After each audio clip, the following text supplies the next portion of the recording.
Good morning, fans of the new network. We are excited about our guest today, Rob Underhill. Our guest, Rob Underhill, has years of production experience directing, producing, writing, editing. He has done everything in the film industry you can think of.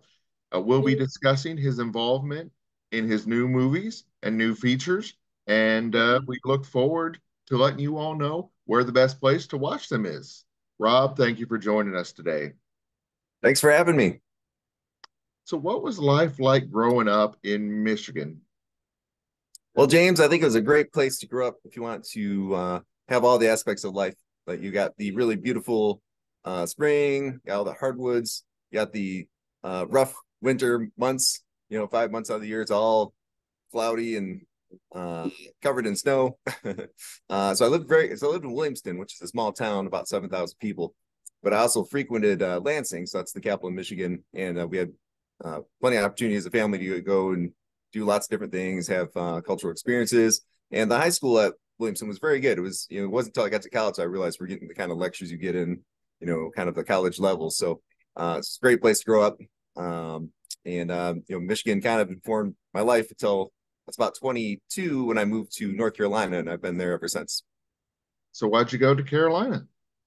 Well, I finished my degree. I went down to stay with my dad and stepmom and their family, and I got my degree at NC State. But Wolfpack, they did good this year in basketball. Oh yeah, Uh, gosh, yeah, both their men's and women's team did phenomenal. Absolutely, they were fantastic. It's like great way to celebrate my graduation in '07. Took them a while, but they got there. So went to NC State. Then I got really more involved in the arts. The Triangle, which is Chapel Hill, Raleigh, Durham, and surrounding areas, it's got a huge art scene. There's everything from dance to theater. A lot of film production was happening, and it's kind of picking back up again in North Carolina. So I get exposure to a lot of things. It's a great place to learn about production. So I started in 2005. I did my first short film, and I had professional level people to work with from the get go. In a place that's not as demanding as like LA, where they'll charge you $1 million to do anything. There's a lot of people that just want to volunteer or loan their space. All the things you need as a filmmaker and also a media producer to kind of really get a good start. Of your many talents, directing, producing, writing, editing, which of your skills did you learn first? Well, I was always a writer since a little kid, so I did one of those choose your own adventures when I was real little, like elementary school, and that got me really fascinated with writing. So I would do a lot of note taking. Then I got into poetry and prose. My first play that I wrote that I saw produced was at Wake Tech Community College. Should have been in 1998. And then I was really hooked. So then I started getting into directing and producing for theater. And then, like I mentioned, in 2005, that's when I did my first short film. My longtime collaborator, and in that short film, I worked with to this day, Arvind Ragapathy. In fact, we're about to have the Iowa premiere today for our feature film called Box Brown, A Box Marked Freedom. So Oh same wow. collaborator, co-directors. So yeah, it's been quite an experience. So, what is your creative process? Well, definitely. So every project's a little different. So if I'm writing or involved in the writing process, like with Box Brown, I was one of the I was kind of helping the framework because it came from a one man show, was the core material, and then I had another writer that was fleshing out scenes for the film, and then my job as a writer was to add to that and also find ways to integrate it to an engaging cinematic experience for the audience. So in that case, it was all about the writing. Now, sometimes people come to me with the script already, and they want me to direct or produce or some combination thereof. A lot of times, I end up directing and producing, and I'm involved in editing the writing to some extent. But um, uh, so it really kind of depends project by project. I do get hired to do specific functions, but I really love to be as involved as possible. I love directing because then you can work with people that know how to do all these things at an expert level, and they can bring all the expertise to this organic creative process to create a much better story. So I love being in a place where I can help direct these energies to create the best possible story for the audience. That is awesome. Now, I know a lot of times people like to ask their directors, or writers, what's their favorite movie that they've done, that kind of thing. I don't want to ask that because it's like picking your favorite kid. It's hard to do. But you've won so many awards, so I don't think you'll offend anybody if they're not named because there's over 150 that you won. Do you have a most favorite award? Well, so each one is very special in its own way, and it's of course not about volume or number and that sort of thing. Each time you're acknowledged in whatever you're doing in life, it really motivates you to do more, and not to feel like you're done, but to feel like you wanted to go farther to tell better stories for people. It's about the people having the experience you're doing this for, and so acknowledgments really help in multiple ways. I like that it helps celebrate everyone that worked on the project, especially when you win a best film award. That's for everybody. It's the actors who brought all their talent, the editor, the camera person, and everybody is involved in that award. And so it celebrates you, it celebrates everybody, and then that helps you bring together more people with expertise to create more projects too when they see you're making the quality work that they want to have represented of them. So it gives you more opportunity to have more collaboration and more expertise on a project. So some of my favorite awards, it's hard to say. So I'd say like one of my first awards I got was for back when I was working on Wolf Call. This goes way back to my early film festival days, but when that one started really taking off, I got an award. It was for the actor, his best actor, for his portrayal of these three people that he played all the parts for. And so we shot in a special way. They're all in the same shot together, and he's such a dynamite actor. Same actor in Box Brown. That's Mike Wiley. Oh yeah, When I got that award, or he got the award, technically, I got inspired. It's like, wow, so people really like the film. They chose out of all the films to present this award. And then I got inspired to really try to share that with as many places as I could. And then everyone started celebrating. We got best film awards. We got all these different things that really made me want to full-time pursue filmmaking. And so that was early days. Carbrill Film Festival, I give them credit. Their award really set me going. And we also got the Audience Choice Award for that same film. And so that as well helped catapult it. And there's different places that we've really been excited about getting different things. Like I'd say we have a feature film about Emmett Till that we produced. It's been about almost 10 years ago. And same festival I'm at now, which is the Julien Dubuque International Film Festival, they awarded it the Spirit Award. So they had the special award for it. And that was kind of its beginning of really taking off. So that film has been all over the world since then. And now we're back again with Box Brown to have our Iowa premiere. So we're excited about that. And so there's a lot of awards that mean different things for the films, but I think it's most important that it means something special for everyone that works on the project. Awesome. I was going to say you've directed, produced, written such a wide variety with different genres. That's the thing that really impresses me because a lot of directors or producers, they focus on one genre and that's their go-to, that's their niche. But what is the difference when you're doing different genres? Yeah. What was the question? Sorry. What's the difference between the genres when you're doing it? What's your process? How is it different? Like say if you're doing, like the Boxy is historical drama, but then you've done like sci-fi as well. Mm-hmm. And obviously like the Carrington you've got event. to come from different places to get to there.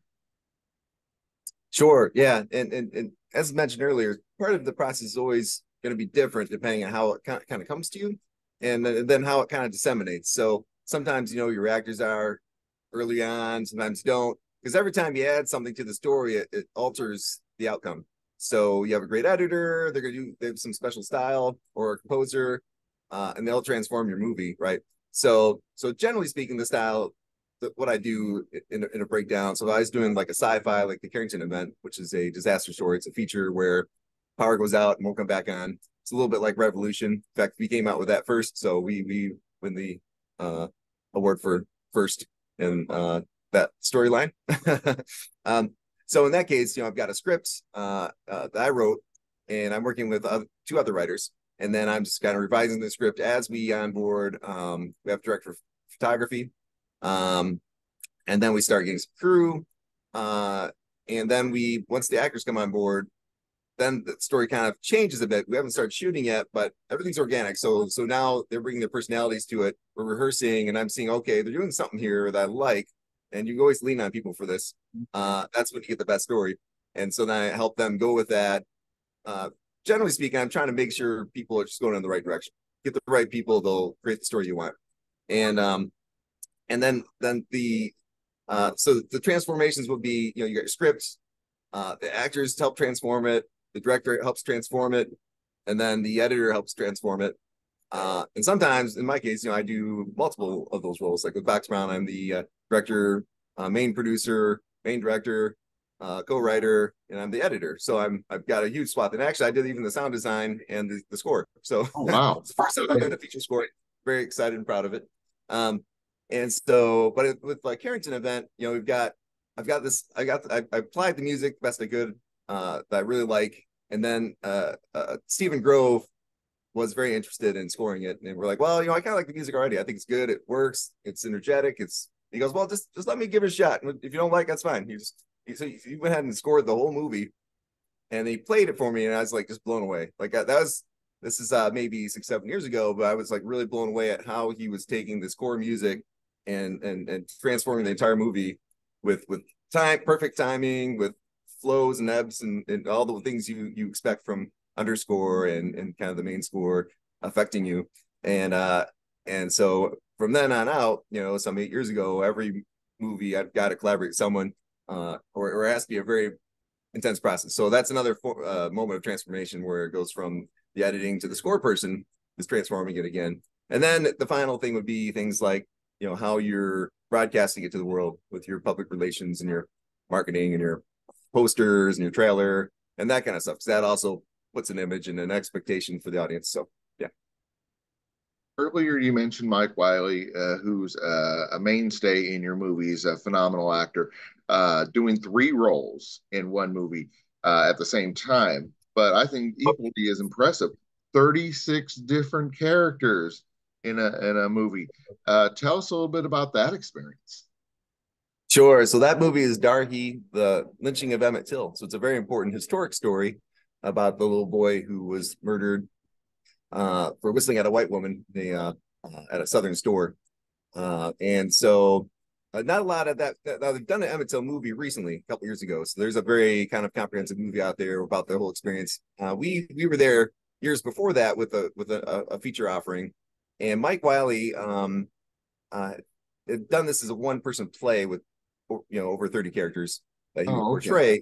Okay. And so my core belief in storytelling goes all the way back to the Stone Ages of fires and people around the fire telling stories, in whatever language they used back then, because that's where people really bond and where you really connect. And it's a little bit like reading a book.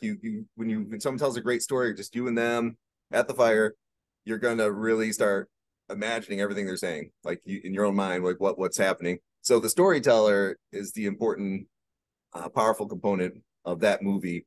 So we took his skill as a one-person actor. We did a lot of close-ups, a lot of when we do go wide, we do really creative things.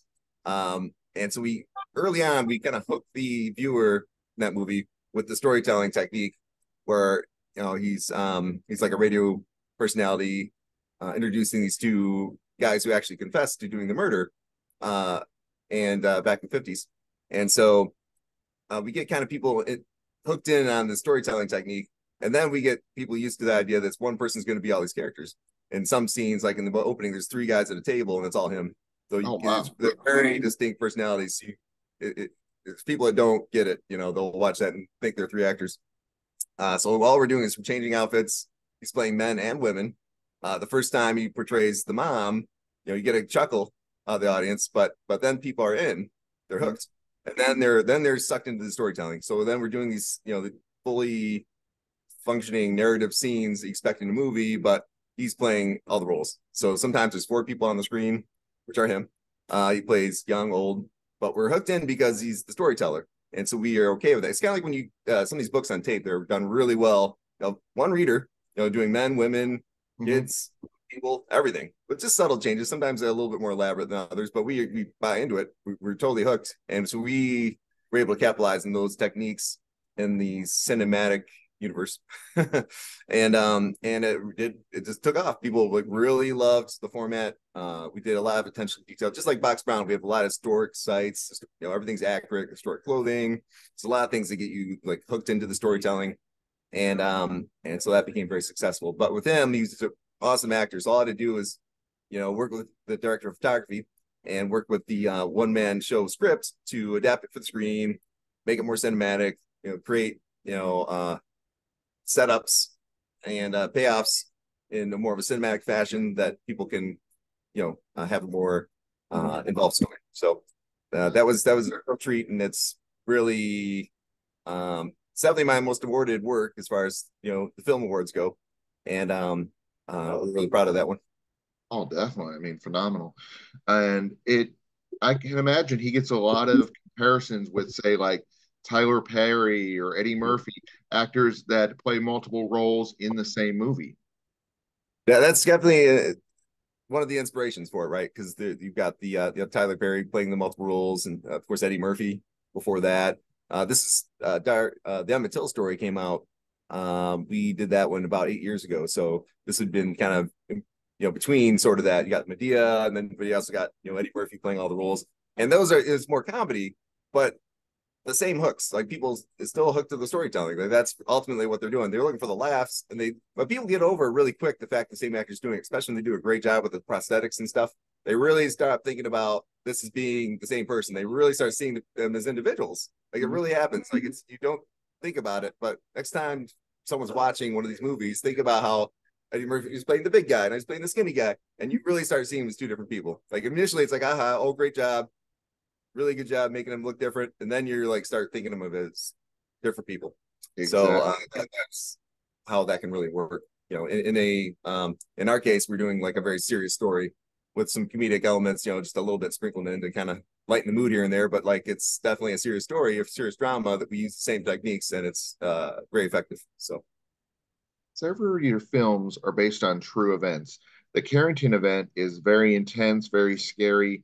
Obviously, it's sci-fi, but is there any truth to the story? Is there any science behind the film? absolutely, absolutely. So um, the Carrington event. Wait till I There we go. My skin color's coming back. I have to lean in so I can hear the questions. It's so loud here. I'm glad I'm coming through clearly. Um, yes, the Carrington event. So that was widely researched before we began production on that. So and right in the very beginning, working with Larry Gardner, he wrote the initial screenplay. It's based on the science. So it's based on the actual event that took place in the 1800s. Can't remember the exact year off the top of my head, where there was this massive solar flare. It was so powerful at the time, it like wiped out the telegraph system, and it would like it burned burned wires. Just did this massive, amazing damage from the power surges that were happening from this solar flare that passed right through Earth. And so the amount of damage and energy that happens, applying that to today, it was estimated, especially at that time, that would totally wipe out the electrical system in the United States, and it would melt transformers, right? So it would do this massive damage, and you can't just replace transformers. It takes literally years to replace, a handful. Get a small supply of them. So you'd have to have this giant. And then how do you organize something like that when no one can talk to each other anymore? So nothing works. You got no cell phone, you got no landlines, you got no electricity. You can't plug things in. So even now, we would be probably doomed unless, and that's why there's been all these talks about securing the energy grid, because if it happened at that scale again, we get little stuff here and there. Like a few years ago in Canada, lights went out and it affected Michigan and surrounding areas a few years back, and that was that can happen for a couple of days. But you also see like in London when they lost power for a day and there's like riots. So how do people last months or years even to reset everything up? It would just become chaos in no time. And our logistics is totally dependent on resupplying stores, every few days even. So when everything gets taken from the store, kind of like with COVID, immediately everything's out. There's no toilet paper. Yeah.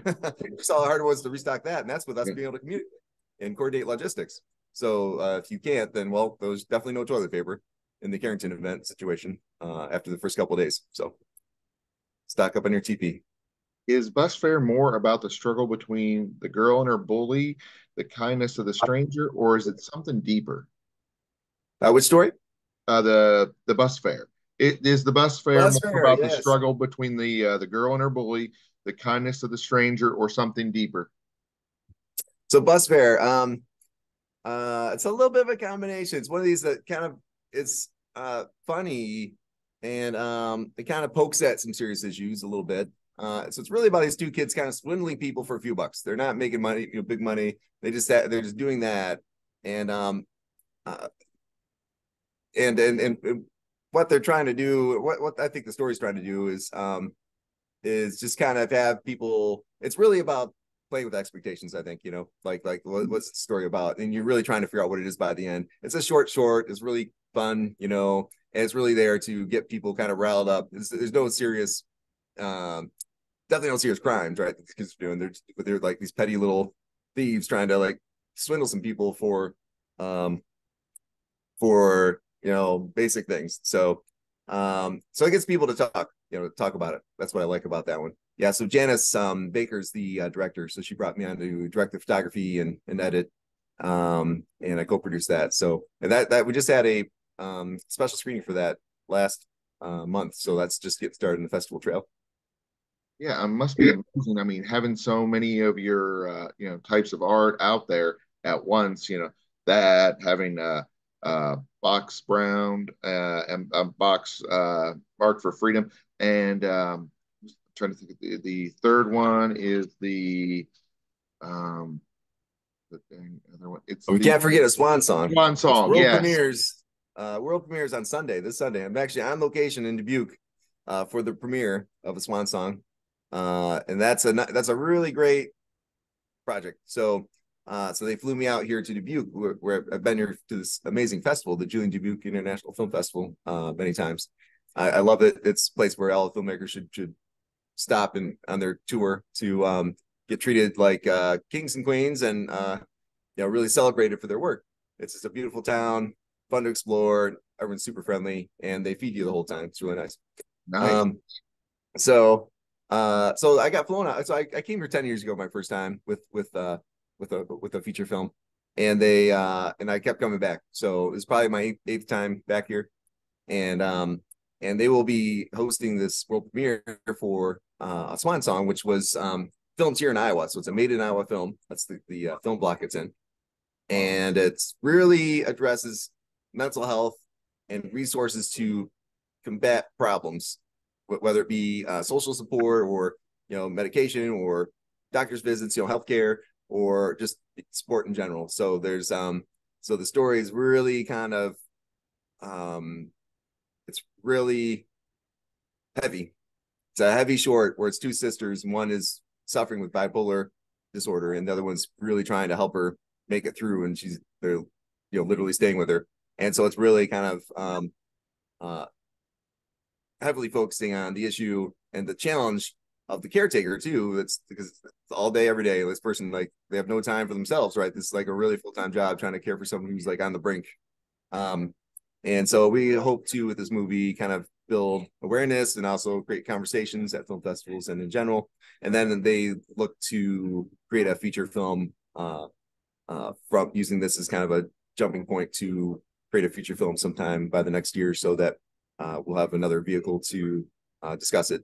And in that one, there's this one's kind of a tragedy. The short, the and this is kind of part of the motivator for people to invest in it, because you want it to turn out happy. Well, the feature is the happy ending. Basically, that's where you get to see all the trials and tribulations, but in the end, how it can work out for the better, right? So that's the ultimate goal, is to and to kind of showcase what resources are doing, because people don't really know until they're in the middle of it. Like, oh my gosh, so somebody I know is having having this anxiety attack, or is suddenly being diagnosed with bipolar, and I didn't know. And we're all trying to help this person, but we don't know what we're doing, whether it's family or friends or both. And so we like the idea of creating showing all that drama, but also like showing you ways to help, right? So these avenues they're going to take to help this person in need. And so I think that it's good to have demonstrations, so to speak, of services that will actually help make the situation better, and possibly have the best outcome possible. So Definitely.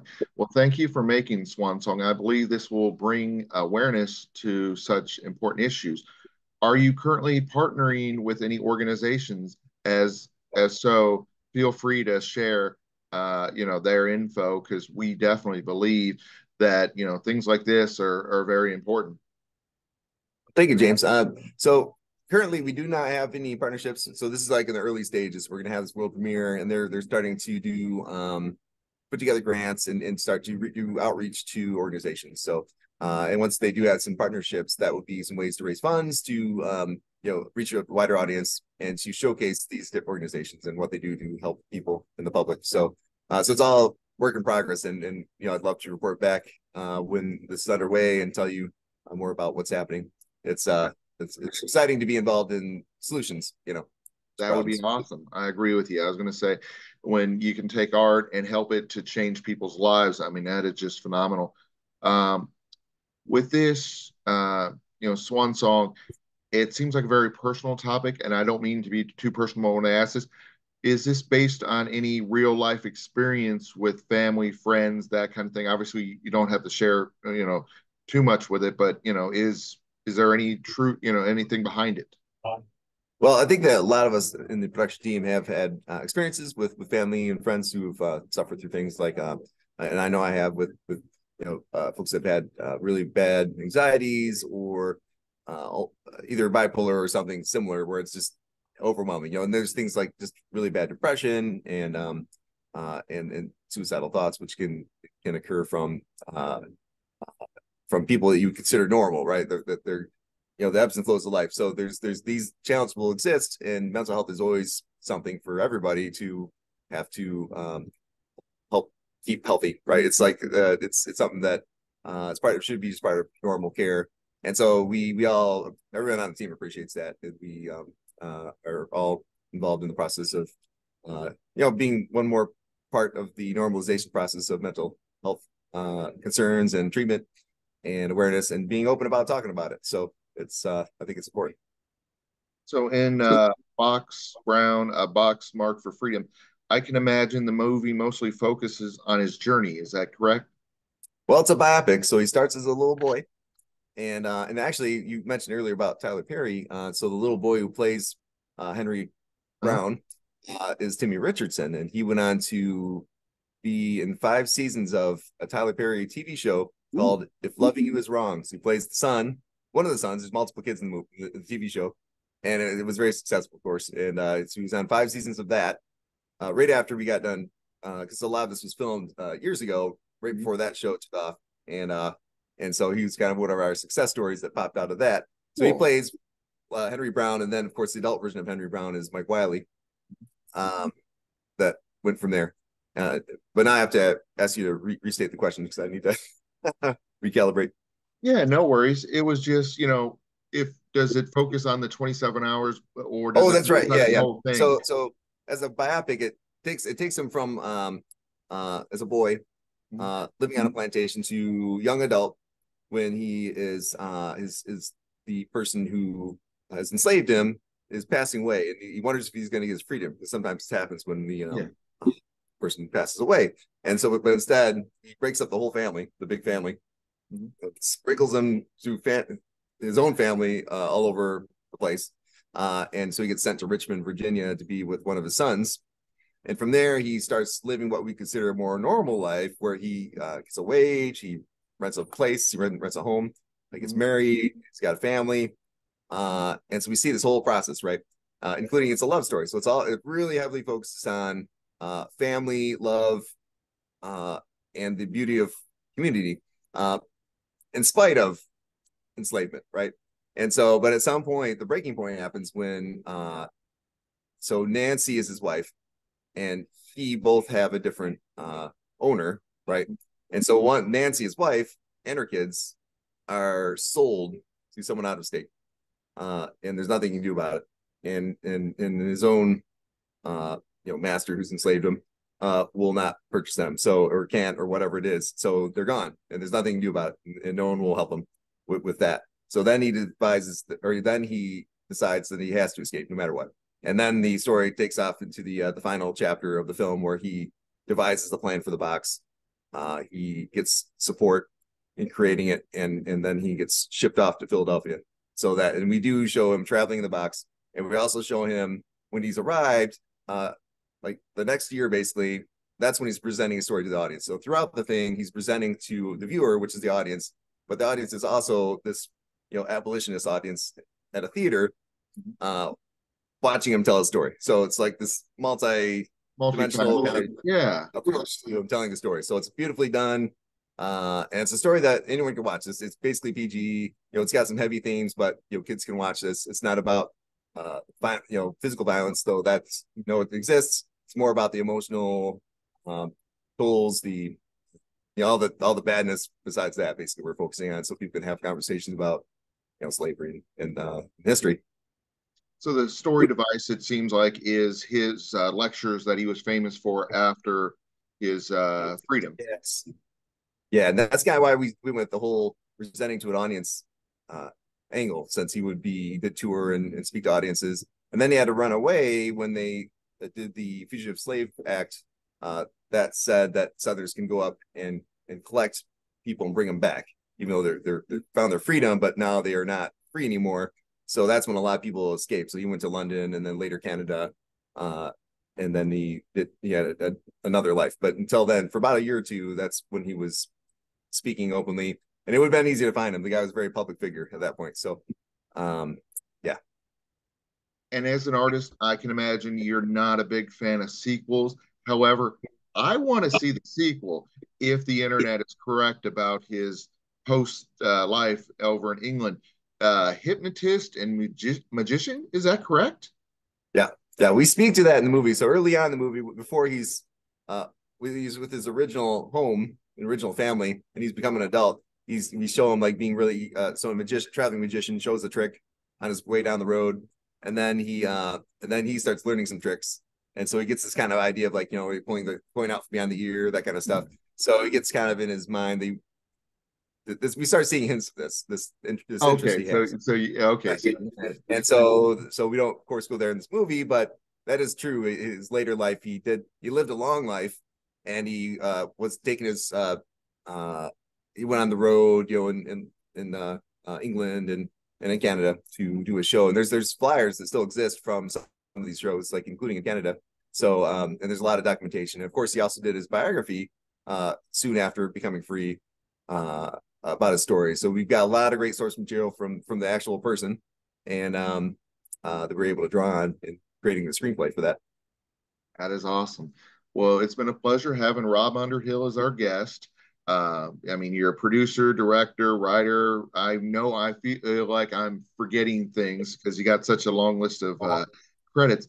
But yeah, and learning about your movies. Before we let you go, where on social media, where on the web, where can our fans find your movie? Well, thanks, James. It's been a pleasure to be on the new network and to be a part of this conversation. To find out what we're doing, what we're working on, the easiest thing you can do is go to robunderhill.com. And on there, I've got all the social media links. You can do the Instagram or the Facebook or whatever you want. I'd say I post the most often currently on Facebook because I guess some of our people in the older generation are using that more. And that's where a lot of my commercial work comes from is that world. So, but I do keep up with Instagram the best I can, and I'm on LinkedIn and TikTok sticks around. I may be doing some work on there too. We'll see how it goes. But yeah, I try to be as connected as possible to the world, and robunderhill.com is the best way to reach me. Awesome. Well, Rob, thank you for joining us. It's been a pleasure. You have a great day. Thanks, James. You too.